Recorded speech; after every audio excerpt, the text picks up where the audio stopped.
29-year-old Denisha Delancy traveled from Miami, Florida to Sint Maarten for her sister's birthday celebration. She went there with her sister and another friend. Videos posted online showed the group visiting the beach, attending parties, and enjoying the island's nightlife. But Denisha never returned home alive.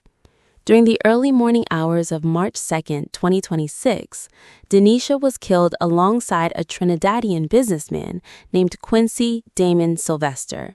Their bodies were found inside an overturned vehicle on Arlet Peters Road in Philipsburg. Police initially believed they were dealing with a traffic accident. The case was later reclassified as a double homicide after investigators determined that the vehicle had been targeted by gunmen. Authorities believe Quincy was the intended target. Denisha had no known connection to the criminal activity described in reports about him. Before we get into the story, welcome back to the channel. If you're new here, please consider subscribing. If you've hung out with me before, welcome back, my loves. Please like and hype the video.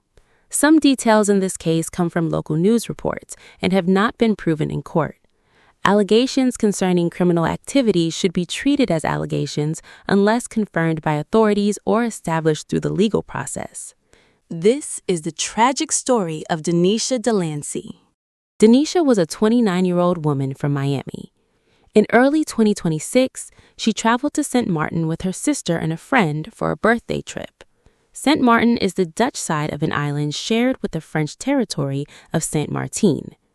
The island is a popular Caribbean destination known for beaches, resorts, restaurants, casinos, and nightlife. Footage posted on social media showed Denisha and the other women enjoying their vacation. They spent time near the water and attended parties and nightclubs. According to reports, the group attended a day party before going to a nightlife venue later that evening. The name of the venue differs between reports. Some reports identified it as the White Rabbit. Others said the relevant surveillance footage came from the Nowhere Special nightclub. While they were out, the women met Quincy Damon Sylvester. Quincy was a Trinidadian national who reportedly lived and conducted business in Sint Maarten. His name has appeared in different forms in news coverage, including Quincy Damon Sylvester, Damon Sylvester, Damien Sylvester, and Quincy Sylvester. He reportedly operated a PVC pipe sales and installation business on Wellegeleen Road in Cay Hill. According to the information available, Quincy appeared friendly and helpful when he met Denisha and her companions. At some point, Denisha's sister and her friend returned to their Airbnb. Denisha remained with Quincy. There is no public information showing that Denisha knew about his reported background or any conflict involved in him. She may have believed she had met a local businessman who was simply being friendly while she was on vacation. Remaining with him may not have appeared dangerous at that moment. Later, Denisha stopped responding to calls.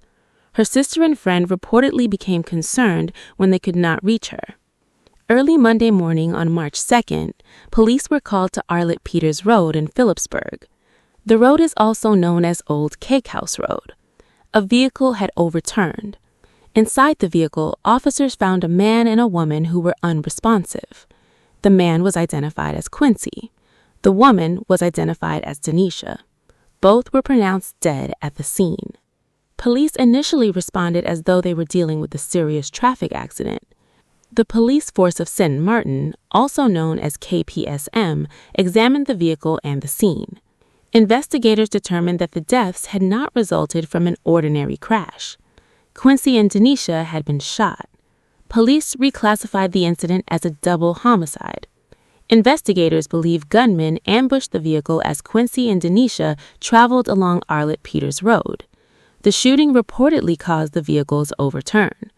Investigators obtained surveillance footage connected to the nightclub Quincy visited before the shooting. Local reports said the footage showed unidentified individuals monitoring Quincy's movements. Those individuals allegedly followed or tracked him after he left the establishment. Police reportedly viewed this as evidence that the attack had been planned. The suspects may have known which vehicle Quincy was using and where he was traveling. Authorities believe Quincy was the intended target. Denisha was reportedly not connected to the dispute. She had no known criminal history or relationship to the alleged networks described in reports about Quincy. She was visiting the island for a birthday celebration. Investigators believe she was inside the vehicle when the people targeting Quincy opened fire. She paid the ultimate price for a conflict that was not her own. After the shooting, local media published allegations about Quincy's background. He was publicly known as the operator of a PVC pipe business. Some reports alleged that this business served as a front for illegal drug activity. Local sources described Quincy as a suspected drug dealer and, in some reports, a prominent figure in Sint Maarten's criminal underworld.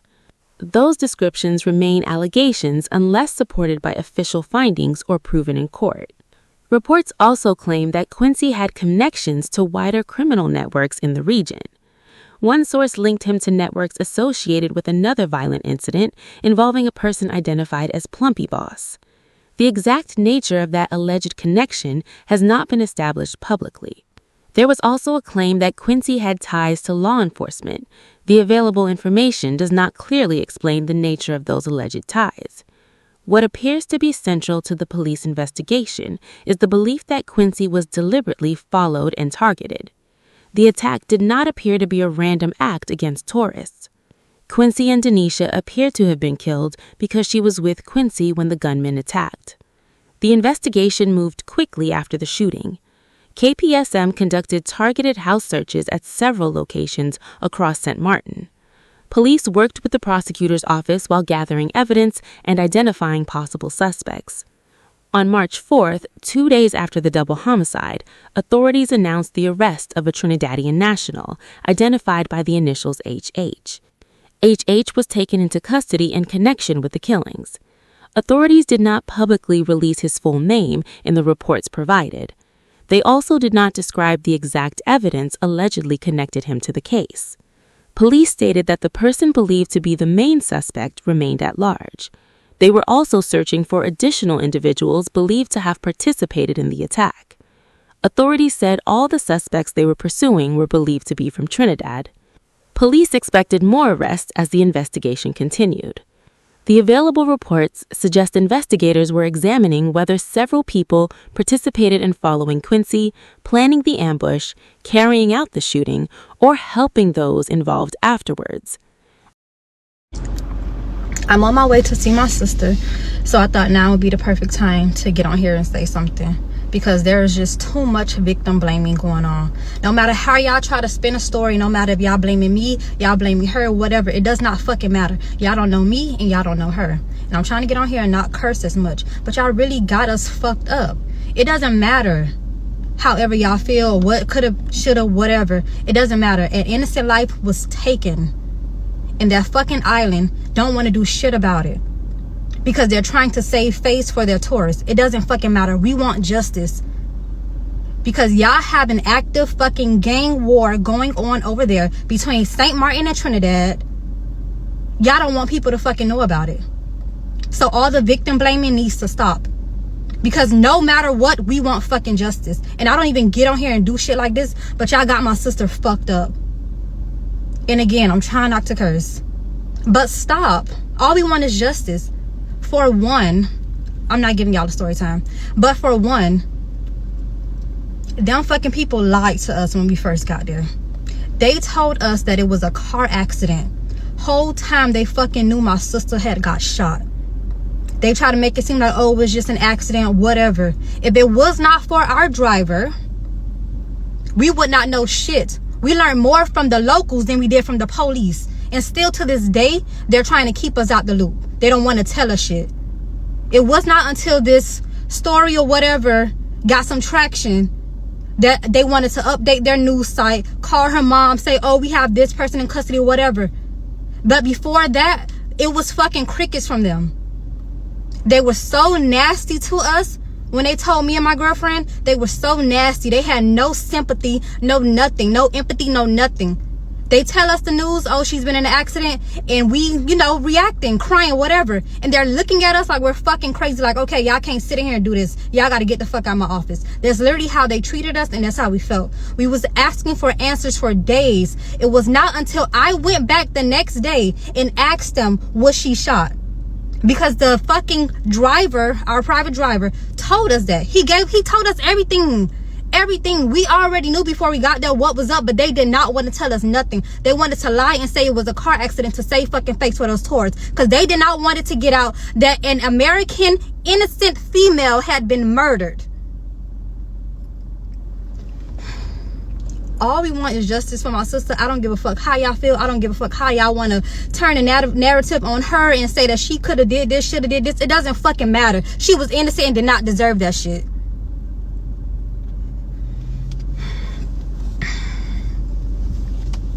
As of the latest information provided, HH remained in custody while the main suspect and other possible participants had not been captured. The KPSM Major Crimes Team continued pursuing multiple leads. Authorities asked members of the public to provide any information they had about the shooting on Arlet Peters Road. Police also warned about the possibility of retaliatory violence connected to the wider conflict. Anyone with information was asked to contact the police force of Sint Maarten at +1 721 542 2222. Anonymous information could also be submitted through the tip line at 9300. The investigation remained active. News of Denisha's death spread across social media. Friends, relatives, and people who learned about the case expressed shock and grief. Many focused on the fact that Denisha traveled to Sint Maarten with her sister for a celebration, but returned home in a casket. One social media user wrote, "This is a sad story. If we go out as friends, I'm not allowing you to go home with anyone else but me. May her soul rest in peace." Another person wrote, "This could be anybody. It's really sad." Denisha's body was eventually returned to Miami. Her funeral arrangements were handled by Mitchell Funeral Home. A visitation was held on Friday, April 3, 2026, from 4 p.m. until 7 p.m. The visitation took place at the funeral home's chapel at 8080 Northwest 22nd Avenue in Miami. A celebration of life service was held the following day. The service took place on Saturday, April 4, 2026, at 1 p.m. at 93rd Street Community Baptist Church. Denisha was remembered by her loved ones as a vibrant and adventurous young woman who enjoyed traveling and spending time with family and friends. She was 29 years old. Sint Maarten is a major tourism destination. Most visitors travel there without becoming victims of serious crime. However, tourism destinations are still real communities affected by crime, drug trafficking, money laundering, gang disputes, and other forms of violence.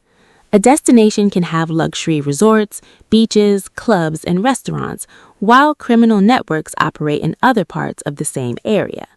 Visitors may not understand the relationships, reputations, and conflicts involving people they meet. Someone may appear to be a legitimate business owner while being accused of activities that are not visible to outsiders. Federal authorities have previously raised concerns about drug trafficking and money laundering networks operating in parts of the Caribbean. The region's location makes some islands important transit points for illegal drugs and money moving between South America, North America, and Europe. That does not mean every person or business in St. Maarten is connected to crime. It also does not mean tourists should avoid the entire Caribbean. It means travelers should not assume that being in a popular destination removes the risks that exist in other cities and countries. Organized crime disputes can become violent. When those disputes involve planned attacks in public places, people who have no connection to the conflict can be injured or killed. Denisha's case shows how an outsider can unknowingly enter a situation involving people and conflicts she does not understand. These safety lessons are not meant to blame Denisha. The people who planned and carried out the shooting are responsible for what happened. The purpose of discussing these lessons is to help other travelers reduce their exposure to similar risks. Before traveling, friends should discuss what will happen if one person wants to leave with someone they meet. The group can agree to return to the hotel or Airbnb together. When that is not possible, the person leaving should provide the new person's name, phone number, social media account, destination, and vehicle information. Adults can make their own decisions, but friends should still have a safety plan. A stranger may appear generous, successful, or well-connected. The person may buy drinks, offer transportation, or claim to own a local business. None of those things confirm that the person is safe. Travelers often do not have enough information to verify a stranger's background. Trust should not be based on only a few hours of friendly behavior. Travelers should avoid depending on someone they recently met for transportation. Using an independently arranged taxi, hotel driver, shuttle, or licensed transportation service gives the traveler more control. A person should have enough money and phone battery to leave a location without relying on anyone else. Travelers should share their live location with a relative or friend. When leaving with a new person, they should send a photograph, phone number, social media profile, vehicle description, and license plate when possible.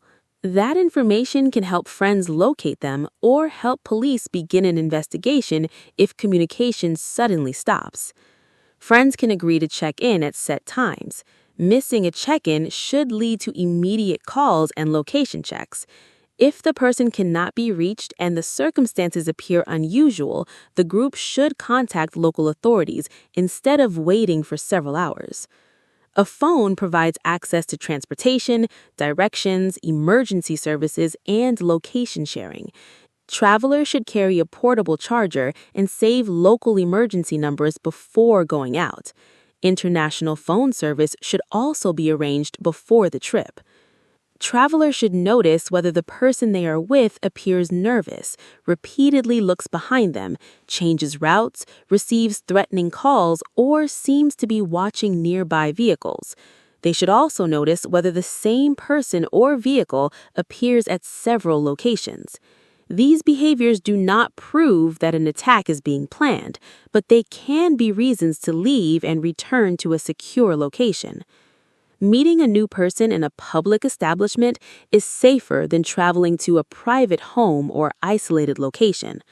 Public areas are more likely to have employees, witnesses, security personnel, cameras, and available transportation. Alcohol can affect judgment and make it harder to recognize danger. Friends should avoid leaving an intoxicated member of the group alone with a stranger. They should also ensure that everyone has safe transportation back to the hotel or Airbnb.